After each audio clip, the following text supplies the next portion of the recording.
Welcome back my channel. আজকে আমি আপনাদের সাথে মেথি বিষয়ে কিছু আলোচনা করব। আপনারা এই মুহূর্তে যারা ভিডিওটি দেখছেন, আমার বিশ্বাস যে আপনারা প্রত্যেকেই জানেন যে মেথি আমাদের জন্য উপকারী, কিন্তু এক্স্যাক্টলি এটা কি উপকার করে সেটা হয়তো অনেকেই জানেন, আবার হয়তো অনেকে জানেন না। কিন্তু আমি শিওর যে আপনাদের মধ্যে ম্যাক্সিমাম মানুষই জানে না যে মেথি আসলে কিভাবে খাওয়া উচিত, মানে মেথি খাওয়ার সঠিক নিয়মটা আসলে কি। এর আগের বেশ কয়েকটা ভিডিওতে আমি একই কথা বলেছি যে কোনো খাবার কতটা উপকারী সেটা জানার থেকেও কিন্তু বেশি জরুরি যে সেই খাবারটা আমাদের কিভাবে খাওয়া উচিত সেটা জানা। কিন্তু আমরা ম্যাক্সিমাম মানুষ কিন্তু এই বিষয়ে মাথা ঘামায় না। আমরা আসলে এটা নিয়ে ব্যস্ত থাকি যে কোন খাবার খেলে কি হয়, মানে কোন খাবার খেলে আমরা কি কি উপকারিতা পাবো সেটা নিয়ে। কিন্তু সেই উপকারিতা পাওয়ার জন্য যে আমাদের কিভাবে খাবারটা খেতে হবে, তো এই বিষয়ে আমরা মাথা ঘামাই না। আরেকটা বিষয় জানা কিন্তু গুরুত্বপূর্ণ যে আমরা কোন পারপোসে খাবারটা খাবো সেটার জন্য আমাকে জানতে হবে যে কোন নিয়মে খেলে আমি আসল উপকারিতা পাবো। মানে গড়পড়তা একটা নিয়মে খেলেই কিন্তু আমি প্রত্যেকটা ক্ষেত্রে সমান উপকারিতা পাবো না। আজকের ভিডিওটি আপনি শেষ পর্যন্ত দেখার চেষ্টা করুন, তাহলে এই বিষয়টা আপনার কাছে পরিষ্কার হবে, যেটা কিন্তু আপনার সারা জীবন কাজে লাগবে। তো ভিডিও শুরু করার আগে বলবো যে আপনি যদি আমার চ্যানেলে নতুন হয়ে থাকেন এবং আপনি যদি স্বাস্থ্য আর পুষ্টি বিষয়ক এই ধরনের কন্টেন্ট পছন্দ করেন, তো এখনই আমার চ্যানেলটিকে সাবস্ক্রাইব করে পাশের বেল আইকনে ক্লিক করুন, যাতে এই চ্যানেল থেকে নতুন নতুন ভিডিও পোস্ট করা মাত্রই সেই নোটিফিকেশান আপনার কাছে পৌঁছাতে পারে।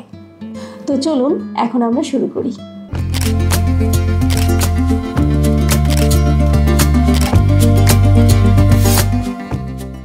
বেশ কয়েক রকমভাবে মেথি খাওয়া যায়।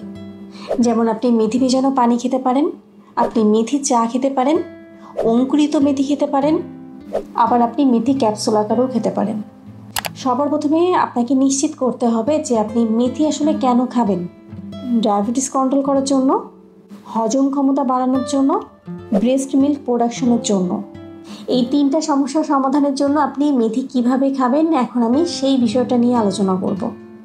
তো সবার প্রথমে বলবো যে ডায়াবেটিস কন্ট্রোলে মেথি আসলে কিভাবে খাওয়া উচিত। দেখুন, ডায়াবেটিস রোগীর জন্য কিন্তু মেথি ভীষণ উপকারী। এটা ডায়াবেটিস কন্ট্রোল করতে কিন্তু চমৎকার কাজ করে। মেথির মধ্যে এমন বেশ কিছু প্রপার্টিস থাকে যেটা আমাদের ইনসুলিনের সেন্সিটিভিটিকে বাড়ায়, যেটা ডায়াবেটিস রোগীর জন্য কিন্তু ভীষণ ভালো। আবার মেথি খেলে যেটা হয়, মানে যারা রেগুলার মেথি খায় তাদের ক্ষেত্রে যেটা হয় যে তারা খাবারের সাথে যে কার্বোহাইড্রেটটা গ্রহণ করে, সেই কার্বোহাইড্রেট কিন্তু রক্তে ধীর গতিতে রিলিজ হয়। মানে এক কথায় বলা যেতে পারে যে মেথি আমাদের কার্বোহাইড্রেটের শোষণ মাত্রাকে কম করতে পারে। এটা কিন্তু ডায়াবেটিস রোগীর জন্য ভীষণ ভালো। এছাড়াও মেথিতে রয়েছে ইনসলুবল ফাইবার। যদি একজন ডায়াবেটিস রোগী কিছুটা মেথি চিবিয়ে খেতে পারে, তো সেক্ষেত্রে কিন্তু সে ভালো পরিমাণে একটা ফাইবার পাবে। আর এই ফাইবার কিন্তু সরাসরিভাবে আমাদের রক্তে কার্বোহাইড্রেটের শোষণ মাত্রা কমাতে পারে। ডায়াবেটিস কন্ট্রোলে আপনি মেথি ভেজানো পানি খেতে পারেন। সেক্ষেত্রে আপনার 1 গ্লাস পানির মধ্যে 1 টেবিল চামচ মেথি দিয়ে সেটাকে সারা রাত রেখে দিন এবং পরদিন সকালে ঘুম থেকে উঠে ব্রেকফাস্ট করার আগে খালি পেটে এটা খান। একটা জিনিস মাথায় রাখবেন যে এই মেথি ভেজানো পানি খাওয়ার ঠিক আধা ঘন্টার মধ্যে কিন্তু ব্রেকফাস্ট কমপ্লিট করবেন। খুব ভালো হয় যদি আপনি খাওয়ার 10 থেকে 15 মিনিট আগে এটা খেতে পারেন, কারণ মেথি কিন্তু হঠাৎ করে আমাদের সুগারের লেভেলটা একেবারে কমিয়ে দিতে পারে, যার কারণে আপনার হাইপোগ্লাইসেমিয়া হওয়ার একটা চান্স থাকে।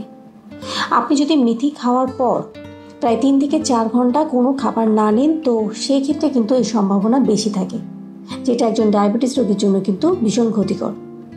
তো সবসময় চেষ্টা করুন যে মেথি পানি খাওয়ার ঠিক আধা ঘন্টার মধ্যে ব্রেকফাস্টটা কমপ্লিট করার। আবার সব ধরনের ডায়াবেটিস রোগীর জন্য কিন্তু মেথি পানি খাওয়া ঠিক না। এমন অনেক ডায়াবেটিসের পেশেন্ট আছে যাদের সুগার লেভেলটা কিন্তু ভীষণ আপ ডাউন করে, তাদের ক্ষেত্রে কিন্তু মেথি পানি খাওয়া একদমই ঠিক না, কারণ এই ধরনের পেশেন্টের ক্ষেত্রে কিন্তু হাইপোগ্লাইসেমিয়া হওয়ার একটা চান্স থাকে। আবার অনেক ডায়াবেটিসের পেশেন্ট আছে যারা তাদের ডায়াবেটিসটাকে কন্ট্রোল করার জন্য কিন্তু রেগুলার ইনসুলিন নিচ্ছেন, তাদের ক্ষেত্রেও কিন্তু এই মেথি খাওয়া ঠিক না, কারণ এমনিতে মেথি সুগার লেভেলটাকে কম করে দেয়।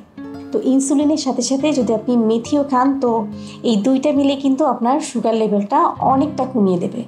এটা কিন্তু ডায়াবেটিস রোগীর জন্য আবার ক্ষতিকর। আজকাল অ্যাসিডিটি বা বদহজমের সমস্যা কিন্তু ভীষণ কমন।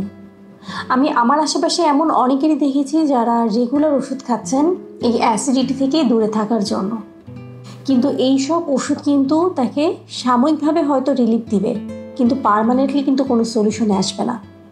আপনি মেথির মাধ্যমে এইসব সমস্যার পার্মানেন্ট সলিউশন পাবেন। কারণ প্রথমত মেথিতে কিন্তু খুব ভালো পরিমাণে ফাইবার থাকে, যেটা আমাদের কনস্টিপেশনের মতো সমস্যাকে দূর করতে পারে এবং এটা আমাদের পেটকে সবসময় পরিষ্কার রাখে। দ্বিতীয়ত মেথিতে এমন বেশ কিছু উপাদান থাকে যেটা আমাদের ডাইজেস্টিভ এনজাইমের রিলিজকে বাড়ায়, আর এই কারণে আমাদের খাবারটা কিন্তু খুব ভালো মতো হজম হয় এবং আমাদের ডাইজেস্টিভ সংক্রান্ত যত রকম প্রবলেম থাকে সেটাও কিন্তু আসলে দূর হয়। এছাড়াও মেথির মধ্যে অ্যান্টি ইনফ্লেমেটরি উপাদান থাকে, যেটা আমাদের ডাইজেস্টিভ সিস্টেমের যে কোনো ইনফ্লামেশনকেও কিন্তু দূর করে। তো এইসব প্রবলেম দূর করার জন্য আপনি মেথি কিভাবে খাবেন? আপনি মেথি ভেজানো পানিও খেতে পারেন, আবার মেথি খাওয়ার আর একটা খুব ভালো উপায় আছে, যেটা হলো মেথি চা। আপনি মেথি চাও খেতে পারেন।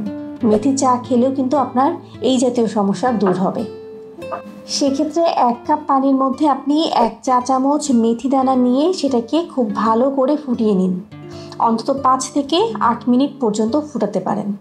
আর আপনি যদি মেথি দানা না নিয়ে আপনি মেথি পাউডার নিতে চান, তো সেক্ষেত্রে আপনি 1 কাপ পানির মধ্যে হাফ চা চামচ মেথি পাউডার নেবেন। তারপর আপনি এটাকে আর একটা পাত্রে ঢেলে তো ঠান্ডা করতে দিন এবং উষ্ণ গরম অবস্থায় আপনি এটা খান।